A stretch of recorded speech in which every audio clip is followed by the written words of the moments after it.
in terms of self-image and feeling anxious about, what is the whole point, it is all about getting comfortable with the fact that you and I are going to have to define that. And maybe the anxiety comes from not necessarily realizing yet that it's okay to define it, even if that means what you feel you fit into, whatever ideologies you fit into and so forth. For the most part, they hold you, they're good for you, but that ultimately you are listening to that living teaching within you that helps you to bring together all the things that are your values and that what you base your life on, the foundational aspects. But it also allows for you to be having the openness to expand into something, even if the current containers that you've identified with don't quite expand with you.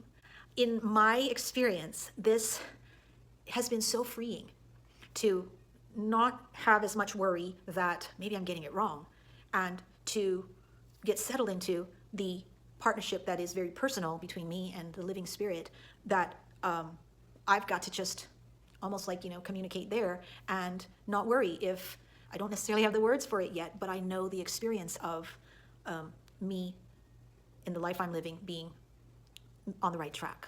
So like if you look at biblical terms, what if you're Martha in a world that epitomizes Mary? If you look at the fairy tale situation, maybe you're a turtle in a world that thinks, hey, the rabbit's the one, that gets going. And in all of those things, when we can recognize that our essential fear there, again, going back to a fear of separation, like I don't feel connected because I don't know who to identify with, or a feeling of helplessness. I wish people understood that what I am bringing forward and what I'm saying and what I believe in is true for me. I feel helpless to convince them of that. To me, those are the underlying fears that can then maybe escalate into anxiety about your self-image, who you are. And yet, if you can bring it back to the essential aspect of I'm exactly who I am, it's okay. What if I'm exactly who I'm supposed to be? And what I bring is actually able to impact positively my circle. I can always stay humble and continue to learn and continue to pay attention to feedback and say, maybe I want to adapt in how I respond to people, or those types of things. But if I can really only ultimately ask, okay, Spirit, if I'm missing something, I'm open to being shown what I might need to look at differently. And then you will bring it back to your own intuition. And you will bring it back to your own personal relationship where you feel settled, you feel steady, and you keep defining that with the nudges from the inside out, Spirit helping you to define what your perspective holds.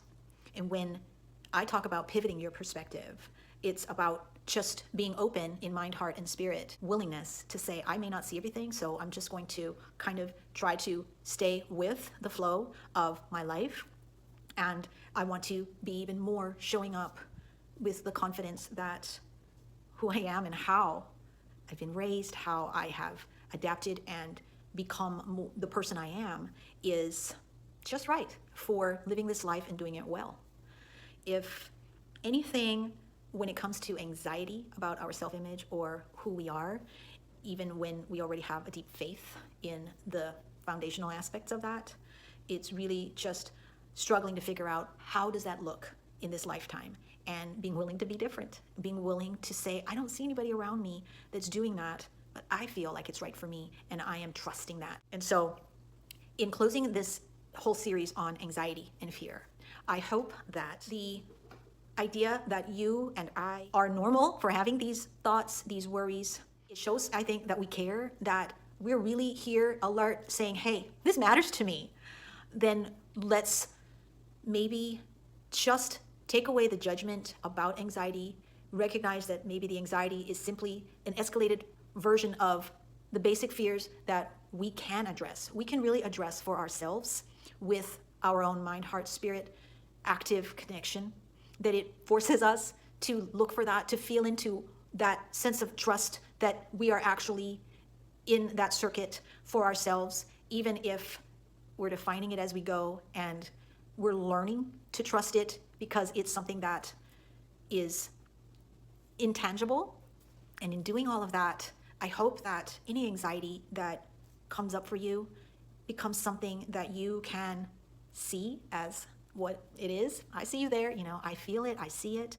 And to counteract that, my experience has always been bring it to your own control, what you do control. And so again, at Pivot Your Perspective, that is always going to be your ability to pivot and your willingness to be open, so that Spirit can help you to figure out where you want those pivots to lead you, and you'll continue to move beyond fears and anxieties of what possibly could happen, and you'll stay more grounded in what you can do next and next and next. And if you can settle into not worrying and being anxious about how you do that, how you show up, your own self-image, and who you are in the whole picture, then you can show up more confidently, and you really will be blazing your own trail of positive contribution.